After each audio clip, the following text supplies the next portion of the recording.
Good Friday afternoon, everybody. It's Jim, it's Amadeus, and it's soccer. We are here to help you get better at your knowledge of soccer.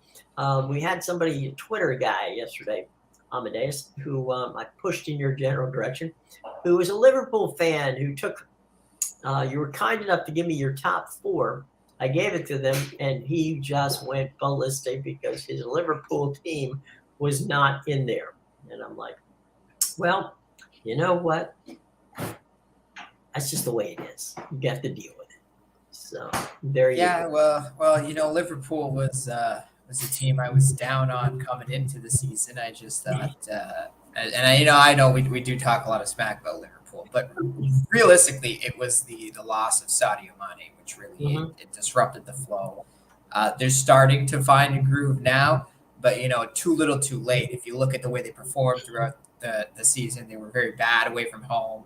Right, they could only get a lot of their points came from their home matches. Yeah. And this is a team like they're starting to gain some steam now, but they spent most of the season, eighth place around that area. So this is something where, yeah, now they're catching fire. But I just think United's starting to slip up now. So maybe Liverpool catches them, but there's no way they're catching Newcastle. Newcastle is too good, and they're probably playing their best right now that they've been playing all season. And, look, if you're going to play, this is the time to play. Play well now, please. Because if Liverpool makes it into the top four, it'll be more of a Manchester United choke because they had a pretty decent lead, two matches in hand as well.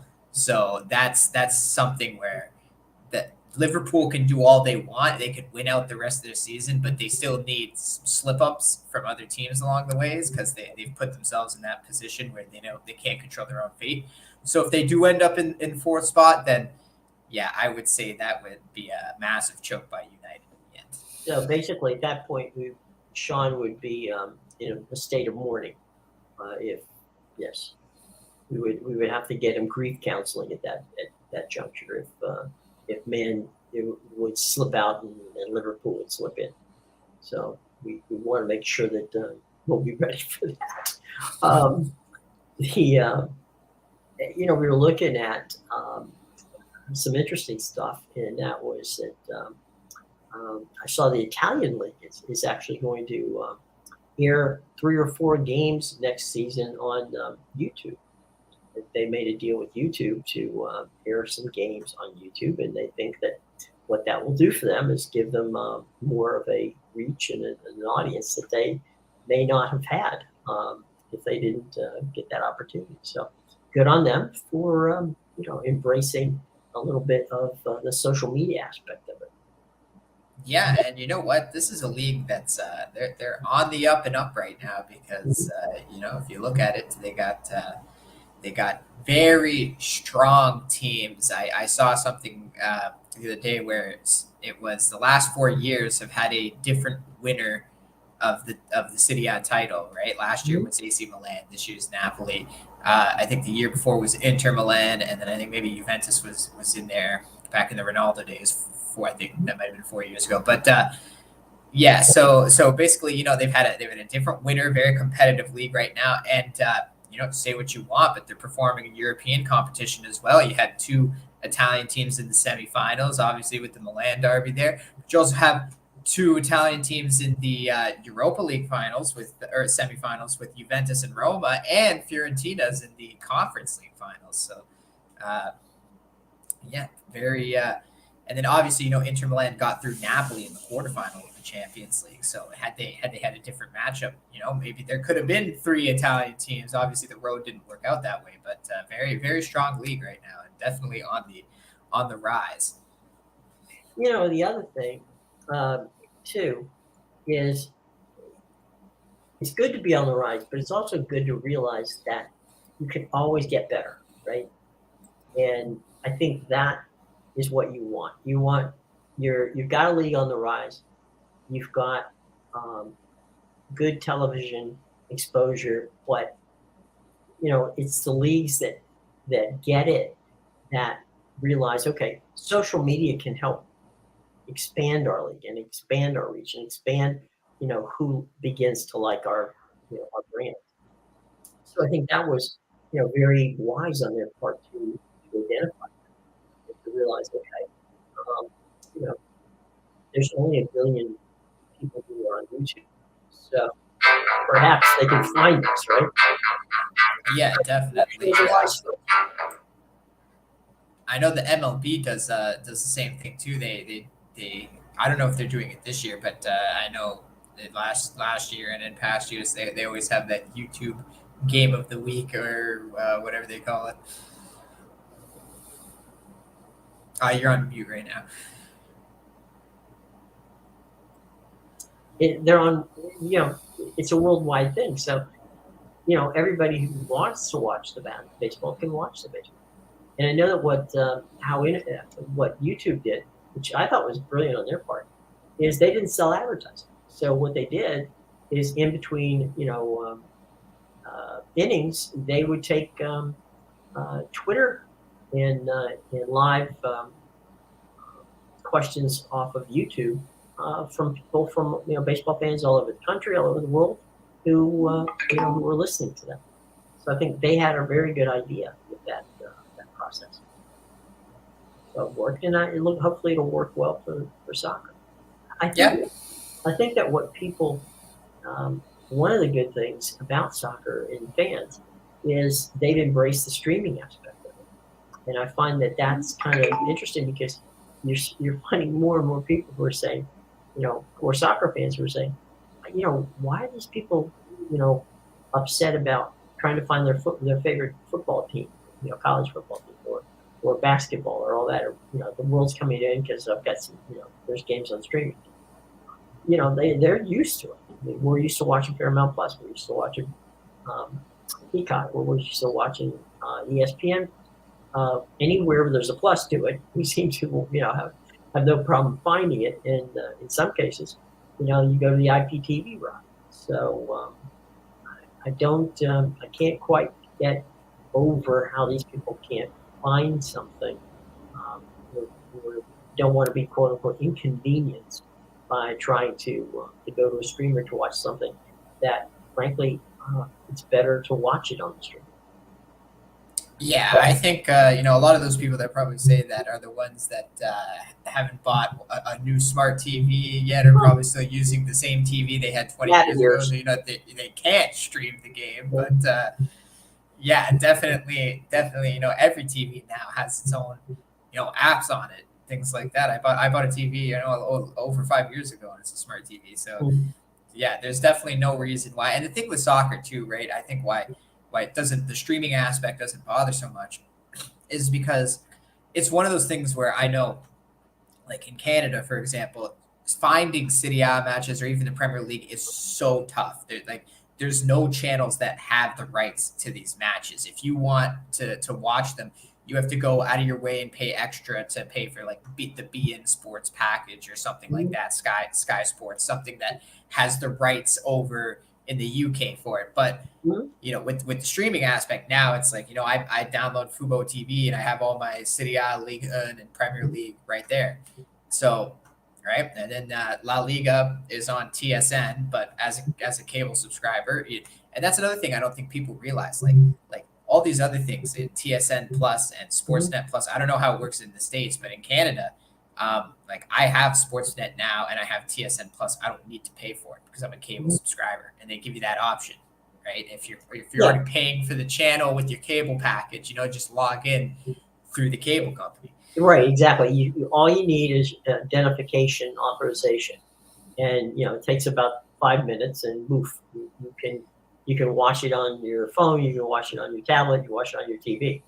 Yeah, so now like my desktop, my TV, my phone, it all has the TSN Plus and whatever, and I just log in with the cable because now that's extra things I can be watching, and that's the thing. Like La Liga, they don't. TSN has the rights to it in Canada, but they don't show it on actual cable TV. You have to go into their app, and it's like extra games as well as the ATP, WTA, and also the PGA. There's a lot of they'll have every tournament. They'll have like whole 18 featured groups, like 4 different channels showing PGA, but never on the actual cable television. Well, that's the same deal in the United States with ESPN Plus. is if you go there or if you log into the ESPN app, you're going to get stuff that you wouldn't get. But if you want even more stuff that you wouldn't get, then they have you sign in and buy the ESPN app. Now, for many people who had Comcast, the company, the largest cable company in the United States, Comcast Xfinity, they gave Peacock away. Figuring, all right, you signed up, we own it, So they had 50 million subscribers. In the fall, they're going to take that away from the cable subscribers who are here and see how many of them decide to go to that streaming service. I think it was wise to show people what you're getting for that length of time, and I do think that they'll have some stickiness. Whether they'll be able to stick, another 20 million on there, I don't know, but I think that it was wise to give people, the option to look at it for free for a while, rather than just 7 days or even a month. And then we found out yesterday that Hulu, which is a joint ownership, it's actually more owned by Disney than by Fox, but there's still some joint ownership there. Is going to be rolled into Disney Plus. So Disney Plus and Hulu will be. What the other thing that's the big news here in the States is that HBO Max will just become Max on the 23rd, which will give you all your TNT and your former Turner content will go in with the HBO content, which will go into the Discovery of stuff. So if you are a fan of basketball or hockey, Major League Baseball that you watch on TNT or TBS, you'll get to watch it now on Max, which is one. They were smart enough to combine a number of apps into one, and I think that's what we're seeing more in the industry is the consolidation of these apps, so that you only have to go one place, so you don't have to try to remember. Okay, what was that today? I forgot what that was. I have to keep a chart to know where all this stuff is, and you make it simple. Yeah, definitely, because that it was becoming an issue. A lot of people they don't want to have the 20 different streaming services because I need one for this, I need one for that, one for that. So yeah, it's definitely a good thing that they did with that. Well, and they're owned by the same company, so why would you be cannibalizing your own stuff, right? Like, go over Well, here. you're just gouging people at that point, right? You're just like, pay $5 here, $5 there, $5 there. You're making people upset. Yeah. Or they're making a choice. They're going, okay, I like stuff on Discovery Plus, but I like more stuff on HBO. So I'll take the HBO one. I'm sorry, Discovery Plus. So you're losing by not consolidating. So if you consolidate, even if you consolidate and add another buck or two to it, at least I know where everything is, and I'll watch what I want to watch. So you'll get me for an extra buck or two, but at least you're going to have me as opposed to not have me at all because I don't go over and sign for one. Or there's some people who do this. Many people do it. I've done it myself. You drop a service for a while because the thing you want to watch isn't, is the season's over or the TV show that you wanted. You binged the TV show, so there's no sense in staying with it. Let me just go and see what goes on. So you jump off and you come back. So there's a lot of that too. And I think this is what, by consolidation, they're going, well, maybe the better thing to do is get them for the long haul, roll all this programming in, and then they'll help it. It's also going to help them not lose money on streaming because there's a lot of people are saying, well, streaming services are losing a bundle of money. Well, that's true in some sense because programming costs a lot of money, and if you're rolling this out, it's going to cost money. In the end, that stuff will be there, so you won't have to pay for it again. So yeah, once you lose that money, it's once lost. It's not consistent loss. So it'll be interesting to see how that goes. But there it is. It looks like we were talking about Manchester United earlier.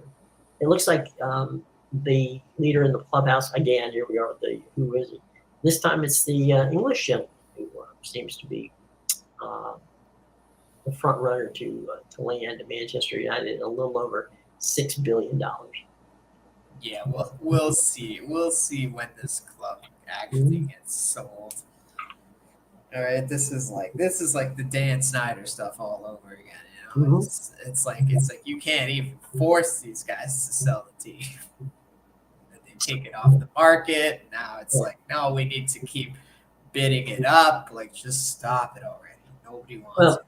The good news is the Sixers owner is closing on Dan's team. Oh, you hit the mute button. Okay, I didn't mean to, but yeah, right after closing in on Dan's team. And then, they're the ownership of the the new ownership has filled out the paperwork. They've the due diligence of the National Football League has been done, so they're very close to actually closing on the Commanders. So that's one less franchise we have to worry about being out there on the rocks. But we'll see. We were talking about some bizarre stuff on television. Last night I couldn't believe this, but it is a thing. People actually watched the announcement of the NFL schedule for the season. I'm sorry, that was the thing? It was the NFL Network showed a 3-hour special on the schedule, literally going through each team's schedule. Wow. If you can't find something to watch other than watching a schedule, I mean, we're literally talking about putting up a board on the side and say, okay, these are the Jets. The Jets will be playing this team, that team, this team, that team, for the season. Which, by the way, everybody knew going in who you were going to play. They even knew what days they were going to play. So, I just, that fascinated me from a standpoint of you really have to get a life. That's all you can do is watch. Yeah, sounds like a waste of 3 hours. Because I mean, like if you're gonna look at the schedule, you're gonna go in depth to it later, and that seems like something you would rather just have in front of you and look at. Why do you want to watch a whole special on it? Well, they haven't even had minicamp yet, right? So when you start looking at the schedule, even if it was like a futures thing, like you're saying, okay, let me get some information here. Maybe I'll give you some futures information that I can use to, wager ahead of time. You don't know the roster of the teams that you're even talking about. I mean, the usual suspects, the guys that are there. Much was being made of Aaron Rodgers, coming to play for the Jets. Great, make all you want to. We still don't know what that 53-man roster is. We don't know if he's going to have wide receivers. We don't know, anything about how the system works. So, great, I know who they're going to play, but I don't know how they're going to play. So, it seems to be crazy to me. Yeah, I don't know about that one. Yeah. So, what are you looking at this weekend? There's all kinds of fun games coming up this weekend. Yeah, probably just gonna watch a lot of soccer for sure this weekend. Well, I know that one of the good things is that we don't have to worry about another coronation of the king. So I'm pretty sure that they can play soccer tomorrow. So that'll be a good thing. There's actually there's a bunch of games in the Premier League tomorrow. So what are some of the ones that have hit your radar?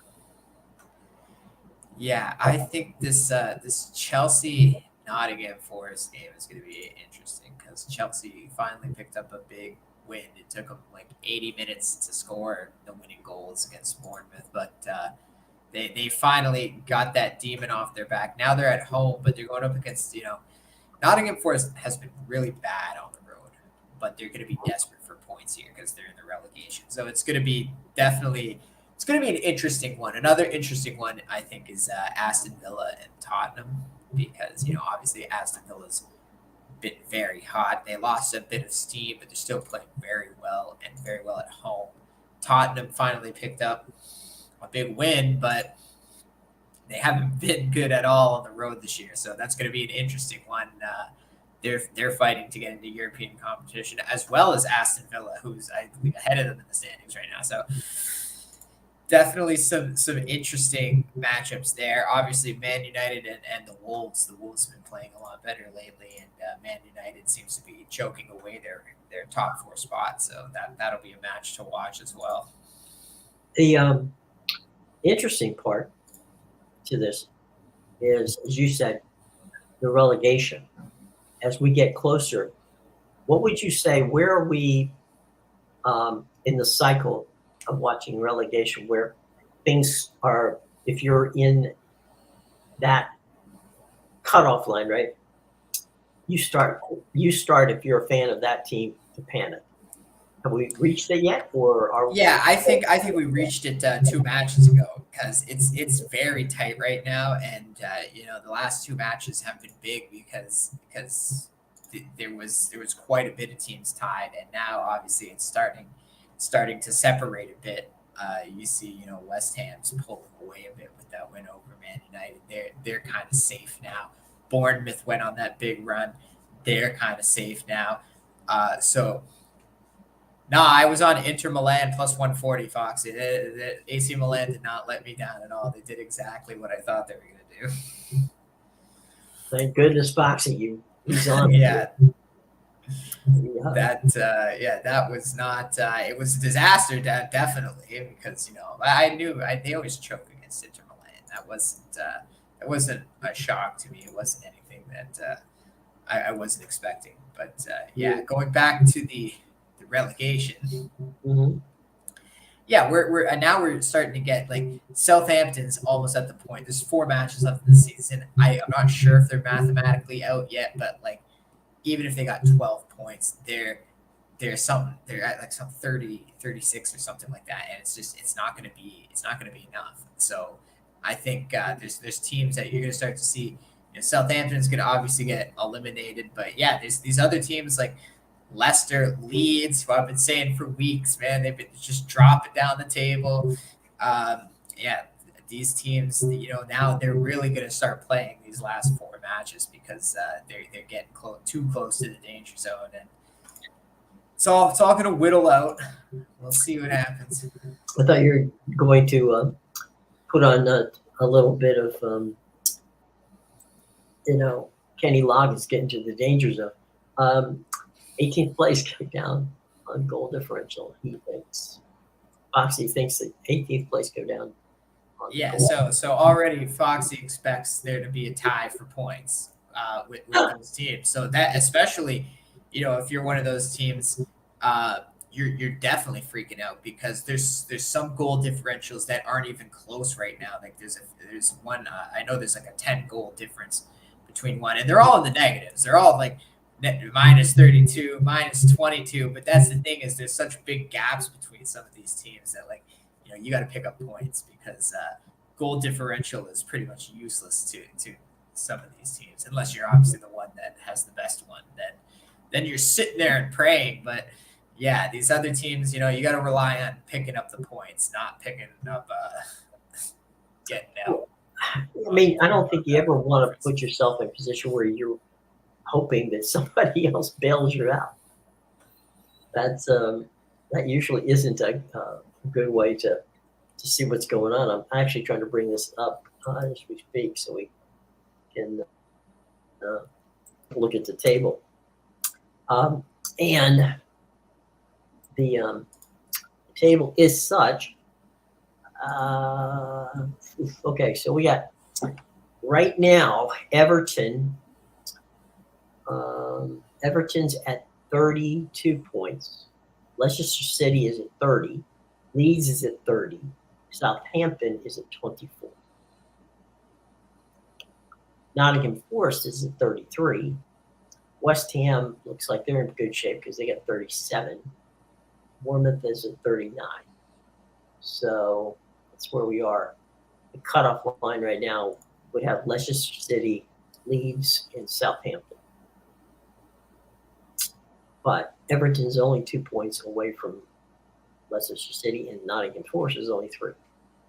So there's your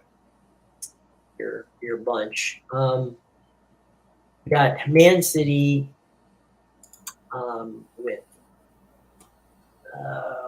with 82 points, 81 for Arsenal, 65 for Newcastle's. Manchester United is 63, and Liverpool is nipping at their heels with 62 points. And Tottenham Hotspur, 57. And Brighton doesn't look like they're going to make it either. They're at 55. But that's where the whole thing looks right now in the Premier League. So, Yeah, well, Brighton actually has 2 matches in hand of both Tottenham and Liverpool. So if they were to win those 2 matches, that would give them 61 points. So they would be 1 point under Liverpool and would have played the same matches by then. Mm-hmm. So they still have a chance, but we'll see. They were absolutely embarrassed by Everton the other day. Foxy's, is our research department. He's got Leeds at minus 25, Leicester at minus 15, Everton at 21, and Forest at 31. So this is what I was saying, right? Like if you're Everton and Leeds, then maybe you have a chance to try and fix that goal differential. But for example, like if Leicester and Forest are trying to battle it out for that last relegation spot, Forest isn't getting up. They're not getting through on goal differential. There's no way that it's 16 goals apart, right? Leicester would stay up because of that. So the Forest is a team for sure that has to think about we need to pick up points. The goal differential is useless to us. Well, and with only, would you say, 4 or 5 games left to go, it's going to be even 3 actually. So I didn't realize we're at 35. So yeah, there's about 3 matches left. Other than Brighton has 5, and I think Man United has 4, and Newcastle has 4, and the rest are only 3. That's right there, because everybody else is okay. So it's getting real tight now. So Forest, at best, can pick up 9 points. Yeah, and that's why I was saying, so Southampton can only pick up 9 points. So actually, their best they're finishing at is 33. And, we saw those points with 30 and 32, 3 matches to go. 33 is not going to be enough points, even if Southampton were to win out. They don't even have to win out at that point. But it would be an interesting situation. What's the outlook in some of the other leagues? Do we have any big names that may bow out of the divisions, or are they all pretty safe? I believe the Spanish league, Valencia is hovering. They're at 17th right now, and they're tied with Getafe, who's in 18th place. And again, that's one where you got Valladolid and Cadiz with 35 points and Almeria with 36 points. So very tight race. That one actually, La Liga has about 5 matches left to go in the season. So they have a bit more time. But yeah, Valencia is a team that they're dangerously hovering around the relegation zone. They're running on the danger zone. And that would be a big club if Valencia were to go down. That would definitely be a shockwave for sure. Danger. Yep. Yeah. And then Italy, it's gonna be 3 garbage teams. Italy's more the top is very interesting right now because ever since Juventus got their points back, it's thrown a real wrench into that top 4 because Juventus is second with 66. Lazio third with 64, Inter 63 and fourth, Milan 61, Atalanta 58. So and Roma at 58. So right there you got 2 to 7, all separated by about 8 points, which doesn't. It sounds like a bit, but if you really look at it, the top 4 race is very tight right now between those teams. So. And it's not going to get any better in that regard. Yeah. Yeah, Foxy saying it's a shame Sampdoria is going down in City. Yeah, I mean the days of Quagliarella and Gabbiadini are gone. Those guys are what kept that team afloat for so long. And obviously, I believe Quagliarella didn't even play a lot this year. He didn't start a lot, but yeah, that was that's one where they've been bad for a while though. They've just been kind of like staying afloat with those guys, and now they're finally going down. They had an awful year though. They had 17 points, and Cremonese in 19th has 24 points. So huge gap between them and the bottom there. And it's not getting any better, which is that's kind of the bad part of it. That's the Yeah. sad stuff. So anyway, Foxy's got something here on. We got all the jokes. I couldn't believe it, Foxy. I would thought for sure, Fiorentina they've come out so strong in every conference league match, and they just didn't care. Like they were smacking teams 4-1 and then 4-1 in the second leg, and they're even winning 1-0, and they blew it to a garbage team. Like Basel's not even good. If Basel doesn't win the conference league, they're not in European competition this year, and they're in a league with only 10 teams in Switzerland. So it's actually pathetic. This team, they are a pathetic team, and obviously it's one of those things where we see this sometimes. They don't perform well in the league, but they've thrown all their eggs into the conference league basket. Okay, they know we're back in Europa League next year if we win this trophy, and even though the season was a bust, we have a piece of hardware to lift up in the end. But I don't think they're good enough to beat West Ham or AZ. If AZ were to somehow come back, I thought I thought AZ had a chance yesterday. I was on the over in that one, but I thought AZ would. I wasn't going to take West Ham -1.5. That's for sure. But yeah, like if AZ goes back home in the second leg and somehow wins, or West Ham holds on to their lead, I think either one of those teams would smash Basel in the final. So Basel better just do what they do best and lose at home to Fiorentina in the second leg. Yeah. Sometimes it's what you got, right? So, all right. Yeah, sometimes I saw it one year with Espanyol. They went so deep into Europa League and they ended up getting relegated that year because they just didn't focus. This was 4 years ago too, and they just didn't focus on any La Liga matches. It was every La Liga match they'd lose, but then somehow they were destroying in the Europa League. Yeah, it's okay, that's not good. So, there you go. That's all right. Squad depth. Yeah, exactly. All right. So, any final thoughts before we get out here on a Friday afternoon? No. There's actually I think except for the Premier League, there's a game in all four big European leagues. So Well, that's good. those. Yeah. You got some stuff to watch tomorrow. Yeah. And the rest of the weekend, which is always fun. So anyway, well, and get your 14 screens ready for the MLS on Saturday. Yes, exactly. Please, I'm begging you. By all means, watch the broadcast is great. It's Right. not their fault. You have to watch all 14 at the same time. But Right. It's great. It's done great, and get your 14 screens ready. Right. Just pick a game, and you know what? I actually watched the MLS 360, which is kind of a red zone kind of thing that they do. So you get to watch, when they get closer to goals being scored, they can show you the action and that sort of thing. So that's kind of fun too. So you can watch that. And if you're an MLS fan, and we hope that some of you are, then you've got plenty of opportunity to see what's going on. So there you go. And by the way, coming to Max very soon will be the U.S. men's and women's national team with some games that they're going to be playing. And I think one or two of them are against Canada.